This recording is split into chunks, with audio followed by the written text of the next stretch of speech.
लातूरमधल्या सभेमध्ये माजी मुख्यमंत्री विलासराव देशमुख यांच्या संदर्भात भाजपाचे प्रदेशाध्यक्ष रवींद्र चव्हाण यांनी केलेल्या वक्तव्याचा चुकीचा अर्थ काढण्यात आला असं मुख्यमंत्री देवेंद्र फडणवीस यांनी म्हटलंय। विलासरावांच्या स्मृती कधीही कोणीही पुसू शकत नाही असं सांगत विलासराव देशमुखांबद्दल पक्षविरहित सगळ्यांना आदर आहे असं मुख्यमंत्री म्हणाले।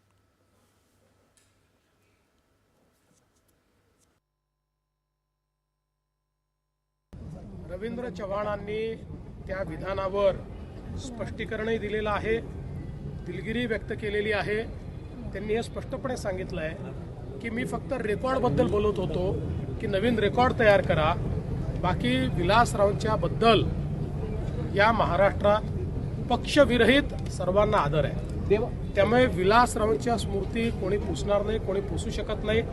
आम्हाला सगळ्यांना आदर आहे। आम्ही जरी काँग्रेसच्या विरुद्ध लढत असलो तरी देखील विलासरावांच्या संदर्भात आमचं सगळ्यांचं असं मत आहे की महाराष्ट्रातले जे प्रमुख नेते आहेत, ज्यांनी महाराष्ट्रामध्ये उत्तम काम केलं, त्यापैकी एक विलासराव आहेत।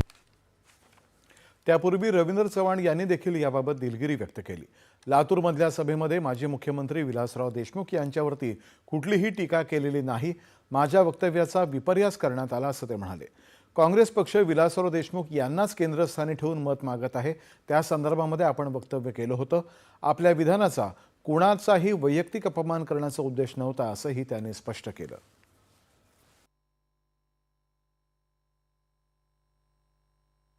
मी विलासरावांचा जरा सुद्धा कोणत्याही गोष्टीमध्ये त्यांच्यावरती टीका टिप्पणी काही केली नाही, परंतु त्या ठिकाणी ज्या वेळेला मी पाहिलं तिथला असणारा काँग्रेसचा अजेंडा काय, तर विलासरावांच्या असणाऱ्या पूर्णच्या पूर्ण विलासराव फार मोठे नेते होते, मुख्यमंत्री म्हणून त्यांनी काम केलंय, परंतु त्यांनी त्यांच्याच बाबतीमध्ये त्यांनाच घेऊन आपण मतदान करावं, विलासरावांना घेऊन मतदान करावं, विलासराव यांनाच फोकस करून काँग्रेस तिथे मतदान मागताय।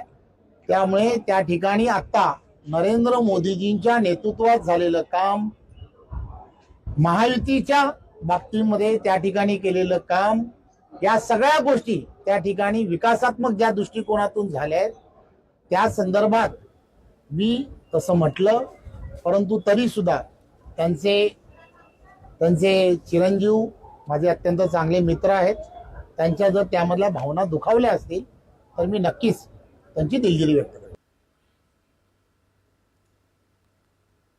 महापालिका